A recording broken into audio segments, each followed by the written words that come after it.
अपना नेता को जाके ज्ञान दो। अरे अपना नेता को जाके ज्ञान दो। चर्चा मत करो, आपने बात की है। आप अपनी बात की है। Sir, in the last 3 years, let me put this on record.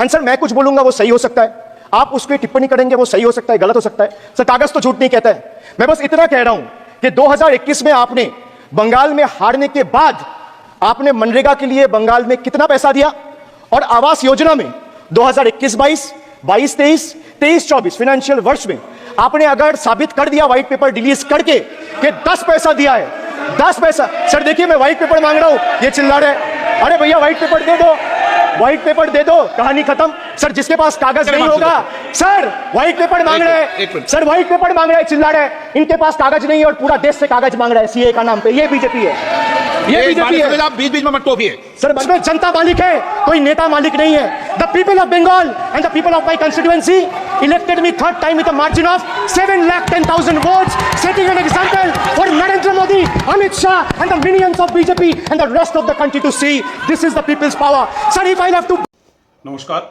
সকল দর্শককে আমার পলিটিক্স টপিক চ্যানেলে স্বাগত। আপনারা পূর্বেই ভিডিওর শুরুতেই একটি ভিডিও দেখলেন। এই ভিডিওটি কেন দেখালাম বিস্তারিত আগে নিয়ে আসছি।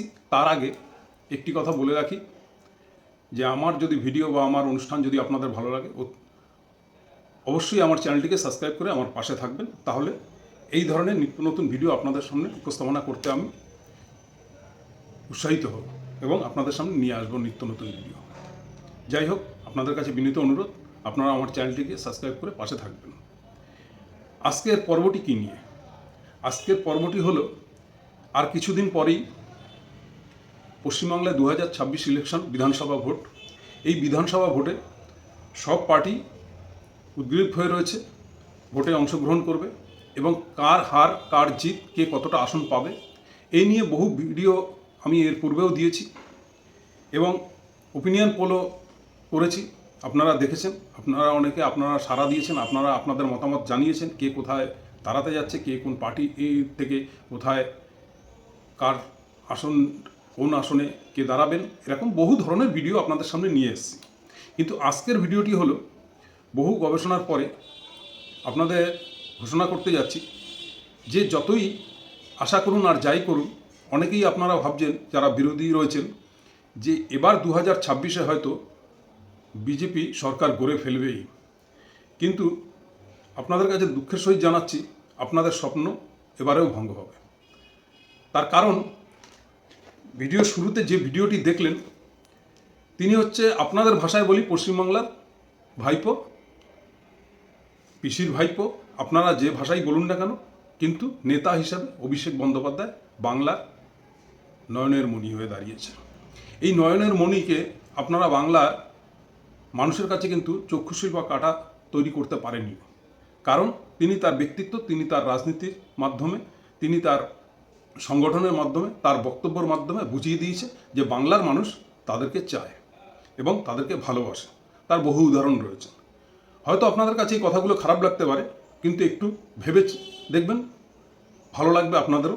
কারণ বিরোধিতা শুধু বিরোধীর মতন করলাম আর তাহলেই আমরা ভোটে জিতে যাব বা সরকার করতে পারবো, এরকম কিন্তু হয় না। তার জন্য কিছু কাজ করতে হয়, জনসাধারণের সামনে নিজেদেরকে বিস্তার করতে হয়। জনসাধারণ আপনাকে যে গ্রহণ করবে সেই যোগ্যতা আপনাকে অর্জন করতে হয়। আপনাদের বিজেপির প্রত্যেকটা, ভারতীয় জনতা পার্টির প্রত্যেকটা নেতা নেত্রী, সে প্রধানমন্ত্রী যখন আসেন তিনিও তখন ও দিদি করে টোন কাটেন, অমিত শাহ থেকে শুরু করে, আর নিচু স্তরের গ্রাসরুট লেভেলে আপনাদের কর্মীদেরও শিখিয়েছেন একটাই, বালিচোর বলো, কয়লাচোর বলো, দুর্নীতিগ্রস্ত বলো এবং কোথাও ভাষায় নানা রকম গালিগালাজ। দেখুন, এই দিয়ে কিন্তু মানুষের মন আপনারা জয় করতে পারবেন না। কারণ এই অভিষেক বন্দ্যোপাধ্যায় যখন বক্তৃতা দেয়, একটা মুখে বাজে ভাষা নিয়ে আসে না এবং কাউকে অসম্মান করে কথা বলে না। যা বলে আপনাদের প্রতি চ্যালেঞ্জ ছুড়ে দেয় এবং আপনাদের সামনে এও বলে যদি আপনারা এর ঠিক উল্টোটা প্রমাণ দিতে পারেন আমি রাজনীতির থেকে অবসর নিয়ে নেব, এবং এমনও কথা বলেছে আমার দুর্নীতির যদি প্রমাণ করাতে পারেন আমি নিজেই ফাঁসি বরণ করে নেব। এরকম বহু ওনার বক্তব্য শুনেছেন। কিন্তু আজকের যে বক্তব্যটি প্রথম ভিডিওতে দেখলেন, আপনারা এখানে বালিচোর বলছেন, কয়লাচোর বলছেন, আপনারা দূর থেকে বলছেন, তাকে সামনাসামনি বলছেন না, কিন্তু পার্লামেন্টে দাঁড়িয়ে মোদির চোখে চোখ রেখে, অমিত শাহর চোখে চোখ রেখে কি বলেছে যে 2021 সাল থেকে, যখন থেকে আপনারা বাংলা জয় করতে পারেননি, আপনাদের স্বপ্ন ভঙ্গ হয়েছে, আপনারা বাংলা জিততে পারেননি, তবে থেকে বাংলার জন্য, বাংলার উন্নয়নের জন্য 10 পয়সা দেননি। অথচ আপনারা এখানে গিয়ে বেড়ান যে আপনাদের দিল্লির থেকে এই উন্নয়নের পয়সা দিয়েছে, সেই উন্নয়নের পয়সা দিয়েছে, এই করেছি, সেই করেছি। আবার আপনাদের নেতারাই বলে লক্ষ্মীর ভাণ্ডার কি আপনার মমতা ব্যানার্জির বাবার টাকা? এই যে ভাষাটা ইউজ করেন একটা মুখ্যমন্ত্রীর সম্বন্ধে, বিশেষ করে শুভেন্দু অধিকারী এবং ছোটোখাটো নেতা যারা আছে সবাই এই যে নোংরা ভাষা, বাবা তুলে কথা বলেন, কোথাও দেখেছেন যে মমতা ব্যানার্জি বা অভিষেক বন্দ্যোপাধ্যায় আপনাদের কাউকে বাবা তুলে কথা বলে না? কিন্তু আপনাদের মাথায় এইটুকু ধরে না যে মমতা ব্যানার্জির যেরকম বাবার টাকা না, নরেন্দ্র মোদীরও বাবার টাকা না। এটা ঠিক একটা জব, একটা চাকরি, দেশের একটা প্রধান প্রশাসন বা একটা রাজ্যের প্রধান প্রশাসন, তাকে সেই আসনে বসানো হয় যে সে সংসারটাকে কিভাবে চালাবে, তার উপরে সমগ্র দেশবাসীর এই অর্থ, সেই অর্থটাকে কিভাবে বাড়াবে, কিভাবে কমাবে, কিভাবে রোজগার দেবে, কিভাবে আয়পন্থা বাড়াবে, কিভাবে মানুষকে উন্নয়ন দেবে, এইটাই তার কাজ। এখানে বাবা মায়ের পয়সার তুলনা করা উচিত না, কিন্তু আপনারা সেটাই করেন। তাহলে বাংলার মানুষকে অভিষেক বন্দ্যোপাধ্যায় এবং মমতা বন্দ্যোপাধ্যায় কিন্তু বুঝিয়েছে যে আজকে 2 লক্ষ কোটি টাকা যে আটকে রেখে দিয়েছে কেন্দ্র সরকার, সেটা বাংলার জনগণের টাকা, সাধারণ মানুষের টাকা, সেটা কিন্তু মোদির বাবার টাকা নয়। এটা কিন্তু বুঝিয়েছে। কিন্তু আপনারা কি করেছেন? শত্রুর চোখে দেখে, দেখুন রাজনৈতিক প্রতিপক্ষকে আপনি শত্রুর চোখে দেখবেন কোথায়, তাকে কিভাবে ভোটে পরাস্ত করবেন। আপনাদের তা নয়, আপনাদের এতটাই হিংসাত্মক মন যে বিরোধী হলে তাকে কিভাবে ধ্বংস করবেন, তাকে কিভাবে পিছন থেকে ছুরি মেরে তাকে ক্ষয় করবেন। এই হচ্ছে ভারতীয় জনতা পার্টির নীতি। এই নীতির থেকে আপনাদের সরে আসতে হবে। আর এই নীতির থেকে যতক্ষণ সরে না আসতে পারবেন, আপনারা বাংলা জয় করতে পারবেন না। আজকের মমতা ব্যানার্জি কি করছে? ভোটে জেতার জন্যই বলুন, তার আসনটি ধরে রাখার বলুন, তার ক্ষমতা ধরে রাখার বলুন, সে কিন্তু বাংলার জনগণকে নিয়ে দিনরাত ভাবছে, বাংলার জনগণের মতামত জানতে পারছে, বাংলার মানুষের মন কি চায় সেটা বুঝতে পারছে, এবং বাঙালির মন সে বুঝতে পারছে বাঙালি কি চায়। কিন্তু আপনারা অনেক কিছুতেই বাংলা বিরোধী কাজ করে বসছেন। আপনারা যেরকম দেখাচ্ছেন, অনেক জায়গায় মূর্তি ভাঙছে, অনেক জায়গায় মন্দির ভাঙছে, কালক্রমে ধরা পড়ার পরে দেখা যাচ্ছে কোনো হিন্দু ব্যক্তি সেটা করছে, তখন কিন্তু এটা শাসক দলের পক্ষে প্রচার করতে সুবিধা হচ্ছে যে না, এটা বিজেপির থেকেই করাচ্ছে আমাদের কালিমা লিপ্ত করার জন্য। এই হলো প্রচার। বহু পূর্বে আপনাদের বন্ধ করা উচিত ছিল, আপনারা তা করেননি। দ্বিতীয়ত কথা, আজকের এর পূর্বে 18টা এমপি, এখন 12টা এমপি, আপনাদের 77টা বিধায়ক, 77 থেকে যদিও এখন 65টা এসছে। এই 65 জনার কর্মকাণ্ড কি? এরা বাংলার মানুষের কাছে কতটা গ্রহণযোগ্যতা অর্জন করেছে? বাংলার মানুষের জন্য কি করেছে? যখন বন্যা কবলিত এলাকায় আপনাদের যেসব বিধায়ক, তাদের এলাকায় দেখা পাওয়া যায়নি, তাদের সারা বছরে রাজনৈতিক কর্মসূচিটা কি, সেসব থেকে বিরত থেকেছে। এবং বাঁকুড়ার এক এমএলএ, যাকে অতি সাধারণ পরিবার থেকে আপনারা তুলে নিয়ে এসেছিলেন, তার কর্মকাণ্ডও দেখেছেন। সে স্বামী ছেড়ে তার ড্রাইভারের পিছনে ছুটেছে, তাকেও কিন্তু এবার হয়তো আপনারা টিকিট দেবেন। এবার সে জিতবে কি হারবে সেটা নিয়ে তার আপনারাই ভাববেন, সেখানকার মানুষ ভাবছে। তার কর্মকাণ্ডটা কিন্তু মানুষ মনে ধরে রেখেছে। এবার আপনারা হয়তো বলতে পারেন তৃণমূলের এমপি এমএলএরা সব কি সাধু? না, সব সাধু এখানে কথা হয়নি। কথাটা হচ্ছে আপনারা যাদেরকে ক্যান্ডিডেট করবেন তাদের গ্রহণযোগ্যতা কতটা আছে। দেখুন শাসক দলে কি আছে, আপনারা কি করবেন? আপনারা সবসময় কি করেন? শাসক দলের বিকল্প করতে যান। কিভাবে বিকল্প করতে যান? ও অমুকটা করেছে, তাহলে আমি এটা করব। মমতা ব্যানার্জি 1500 দিচ্ছে, আমরা ক্ষমতা আসলে 3000 দেব। আবার কি বলছেন? একই মুখে বলছেন চাকরি চাই, ভাতা নয়, আমরা ভাতা বিরোধী। তাহলে যদি ভাতা বিরোধী হন, আপনারা কেন বলছেন ক্ষমতায় আসলে 3000 দেব? এবার বলবেন ওটা মহিলাদের জন্য। এখানে তো বেকার ভাতাটা মহিলা পুরুষ উভয়ের জন্য করছে, সেটা আপনি দেখবেন না। দ্বিতীয় কথা, তার 94টা প্রকল্প প্রত্যেকটা ঘরে, কি হিন্দু কি মুসলিম, সবার ঘরে কিন্তু পৌঁছচ্ছে। ধনী গরিব মধ্যবিত্ত সমস্ত মানুষের মধ্যে ছড়িয়ে দিয়েছে মমতা ব্যানার্জি তার প্রকল্পগুলো। এবং আজকে যারা নিট অ্যান্ড ক্লিন দেখাতে পেরেছে, যেসব বিধায়করা, যাদের নামে কোনো কেলেঙ্কারি নেই, কেলেঙ্কারি মুক্ত, তাদেরকেই কিন্তু মমতা ব্যানার্জি টিকিট দেবে। যাদের নামে কলঙ্ক, আমি নাম করে বলে দিচ্ছি, যেরকম পার্থ চট্টোপাধ্যায়, তাকে আর তৃণমূল জগতে দেখতে পাবেন না। তার অবস্থা এতটাই তাকে পিঠ দেয়ালে ঠেকিয়ে দিয়েছে। অতএব চাকরি চুরি নিয়ে অনেক গল্প করেছেন। এবার এই রাজ্যে চাকরি নেই, এই রাজ্যে চাকরি নেই। দেখুন, একদম যাদের পেটে হয়তো বিদ্যার জল ততটা নেই, অতি সাধারণ গরিব শ্রেণী, তারা হয়তো আপনাদের এই গল্পগুলো খাবে। কিন্তু আপনারা ভুলে যাচ্ছেন বাংলার বুকে বহু শিক্ষিত সমাজের মানুষও রয়েছে। তারা কিন্তু বুঝতে পারছে যে চাকরির গল্প যে করছে এরা, সারা দেশব্যাপী নরেন্দ্র মোদী কতটা চাকরি দিতে পেরেছে। আজকের 10 বছরে 4.5 লাখ সরকারি কর্মচারী কর্ম হারিয়েছেন, মানে চাকরির থেকে বরখাস্ত হয়েছে এই বিজেপি জামানায়। কিন্তু কত লক্ষ চাকরি দিতে পেরেছে নরেন্দ্র মোদী, কটা শিল্প নিয়ে আসতে পেরেছে, বহিরাগত দেশের সাথে মানে বাইরের দেশ বিদেশ নীতিটা কত সুন্দর বজায় রাখতে পেরেছে, সেখানে কি বাণিজ্য সুফল হচ্ছে।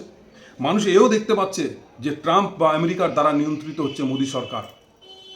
বাংলার মানুষের সাথে বঞ্চনা করে আজকের 10 বছরে যদি নরেন্দ্র মোদী বাংলার বুকে উন্নয়ন ঢেলে দিত, হিন্দু মুসলমান এই গল্পটাকে বন্ধ রেখে, মানুষ এমনি বহু মুসলিমও আপনাদেরকে ভোট দিত, বহু মুসলমানও ভেবে নিত যে না, বিজেপি এমন একটা দল যারা কেন্দ্রেও রয়েছে, অতএব ডবল ইঞ্জিন সরকার দরকার আছে, আরও উন্নতি হবে।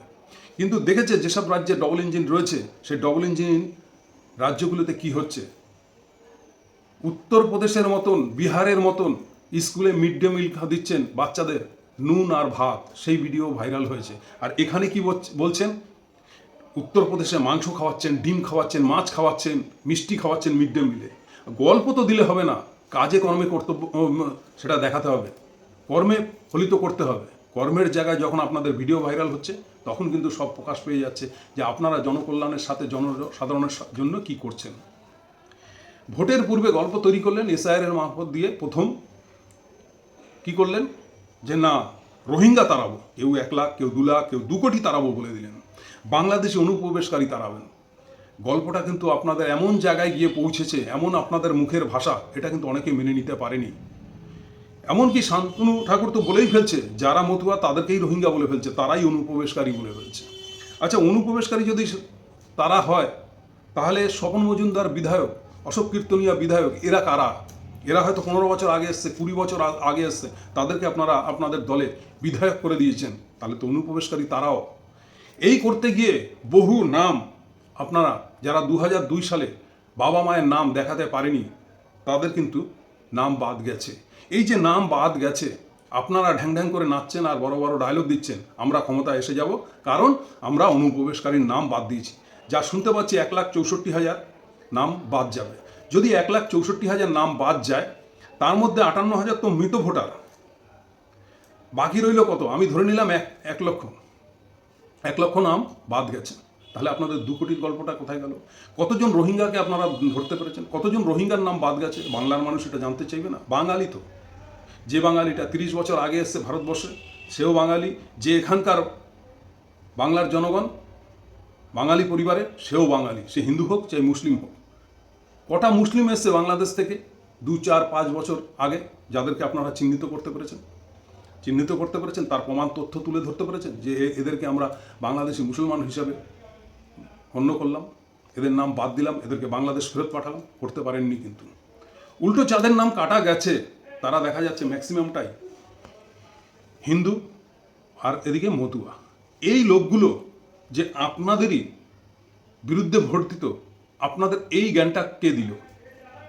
এই ধরনের জ্ঞান আপনাদের যেসব জ্ঞানদাতা এমএলএ রয়েছে, বিশেষ করে কাথির মেজ খোকা, যে নিজেই বলে আমার মা 60 সালে এসছে, ওনার মা 60 সালে যখন এসছেন তখন বাংলাদেশ তৈরি হয়নি, কিন্তু তখন কিন্তু পাকিস্তান, তাহলে উনিও কিন্তু জন্মগতভাবে পাকিস্তানি।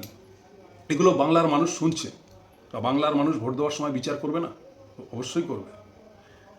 যাই হোক, এবার এই 1 লক্ষর মধ্যে হিন্দুটাই ম্যাক্সিমাম। দেখা যাচ্ছে যে 80,000ই হিন্দুর নাম কাটা যাচ্ছে, 80,000 কি 90,000 হিন্দুর নাম কাটা যাচ্ছে। আমি ধরে নিলাম 10,000 ওই বিহারি ইউপির থেকে লোক এসছে তাদের নাম, বা ওই বাংলাদেশ থেকে 2002 এসছে 2002 সালে তাদের পূর্বপুরুষের নাম ছিল না, এইসব মিলিয়ে 10-20,000। কিন্তু বাকি যে 80,000, তার মধ্যে আমি ধরে নিলাম 50-50 বিজেপি সমর্থক 40,000, তৃণমূল সমর্থক 40,000। তাহলে মাইনাস প্লাস ইজুয়াল টু কি দাঁড়ালো? হিসাবটা করে দেখেছেন? তাই উচ্চ আকাঙ্ক্ষিত হয়ে লাফালাফি করে কোনো লাভ নেই। বাংলার মানুষ বোঝে সে বাঙালি, তার পাশে কারা আছে।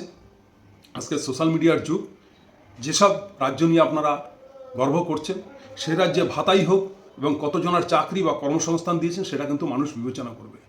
এই রাজ্যে তো বাম সরকার 2011 সালে যখন ছেড়ে চলে যায় বহু কোটি টাকার ঋণ রেখে গেছে মমতা ব্যানার্জির মাথার উপরে, পশ্চিমবাংলার জনগণের মাথার উপরে।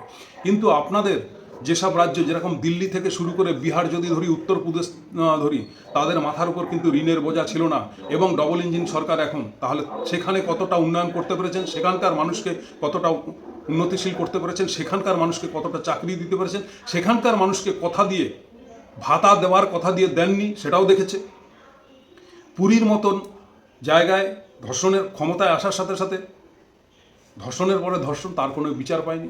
এখানকার কে ধর্ষণ হলো তার বিচার চাইতে আসছে পুরীর মন্দিরের পুরীর সিএম, যে বিচার পাইয়ে দেবে।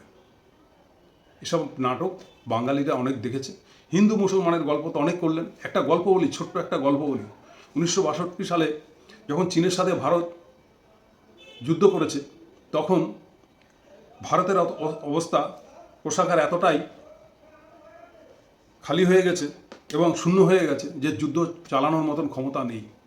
সেই সময় কোনো এক ভারতীয় মুসলিম 7 টন সোনা দিয়ে ভারত সরকারকে সহযোগিতা করেছিল যুদ্ধ চালানোর জন্য। তো মুসলিমদেরও বহুত অবদান রয়েছে দেশ স্বাধীন করার পিছনে। আজকের আজাদ হিন্দ ফৌজের কতজন মুসলমান ছিল, কতজন এই দেশের স্বাধীনতা রক্ষা করার জন্য কত মুসলিম প্রাণ দিয়েছেন, আপনারা সেসব গল্প তোলেন না। আপনারা দেশ বিরোধী এবং যারা তখন ব্রিটিশের দালালি করেছে তাদের পুজো করেন, সেটাও মানুষ, আমি সেই নিয়ে বিস্তারিত গল্পে যাচ্ছি না, সেটা কিন্তু মানুষ দেখছে। এটা স্বামী বিবেকানন্দের বাংলা, রামকৃষ্ণ দেবের বাংলা, রবীন্দ্রনাথের বাংলা। এখানে জানে ইটের জবাব কীভাবে পাথর দিয়ে দিতে হয়। তো আপনাদের ট্র্যাজেডিতেই ভুল হয়ে যাচ্ছে। আপনারা ক্ষমতায় আসার আগে হিংসা এবং দাঙ্গা, যেটা দিয়ে আপনাদের উৎপত্তি, যে করে আপনারা ভারতবর্ষের মসনদে ক্ষমতায় ছিলেন গুজরাটের দাঙ্গার মাধ্যমে, বাবরি মসজিদ ভেঙে।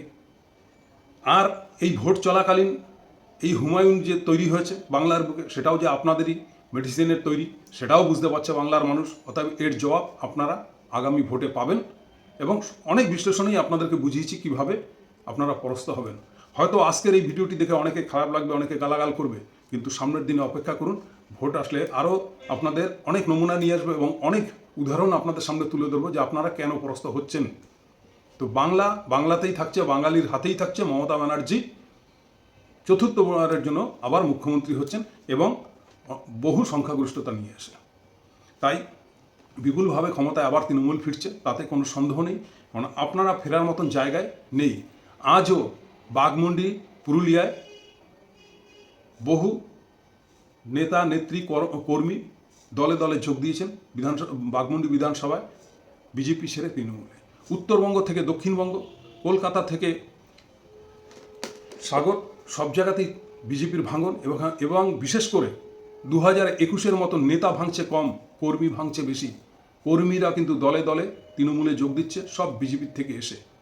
এবার আপনাদের ধারণা করুন, নেতার থেকেও কর্মী যদি দলে যোগ দেয়, বুথ সভাপতি, অঞ্চল সভাপতি এবং যারা ছোট ছোট এলাকা দেখভাল করতেন, যারা দায়িত্ব ছিলেন, তারা কিন্তু আপনাদের সঙ্গ ত্যাগ করে তৃণমূলে যোগ দিচ্ছেন এবং সেই কারণে তৃণমূলের রাজ দিন দিন ভারী হচ্ছে। আপনারা কিন্তু ভিতর থেকে ফাঁকা হচ্ছেন। এবার বলতে পারেন আমাদের কাছে যেটা রাহুল গান্ধী বলেছে ভোট চুরির কারখানা রয়েছে, কি চুরি রয়েছে, অনেক আপনারা তুলতে পারেন, কিন্তু সতর্ক, এটা কিন্তু বাংলা, এখানে কিছু হবে না। এখানে তৃণমূলই আবার ক্ষমতায় আসছে, তাতে কোনো সন্দেহ নেই। তাই দর্শকদের উদ্দেশ্যে একটাই কথা বলি, পূর্বে যে ভিডিওটা দেখেছেন তাকে বালিচোর, পাথরচোর, অনেক কিছু বলতে পারেন। সামনে পার্লামেন্টে দাঁড়িয়ে মোদির চোখে চোখ রেখে, অমিত শাহের চোখে চোখ রেখে যেভাবে তাদের দিকে জবাব ছুড়ে দিচ্ছে, মোদি এবং অমিত শাহ ঘামিয়ে যাচ্ছে, পকেট থেকে রুমাল বার করে মুখ মুছতে হচ্ছে, জবাব দিতে পারছে না। ভাবুন, 36 বছরের যুবকের প্রশ্নের উত্তর দিতে পারছে না ভারতবর্ষের প্রধানমন্ত্রী। এখানে বড় বড় কথা বললে হবে? আরে কি সব মানুষ, সকল মানুষ হয়তো এই ভিডিওটি দেখছে না, কিন্তু কিছু সংখ্যক মানুষও কিন্তু এই ভিডিওটি দেখছে এবং তারা অনুভব করতে পারছে দেশ কিভাবে চলছে, দেশ কারা চালাচ্ছে, কিভাবে কি হচ্ছে। যাই হোক, ভিডিওটা আর দীর্ঘায়ু করব না, এখানেই সমাপ্ত করলাম।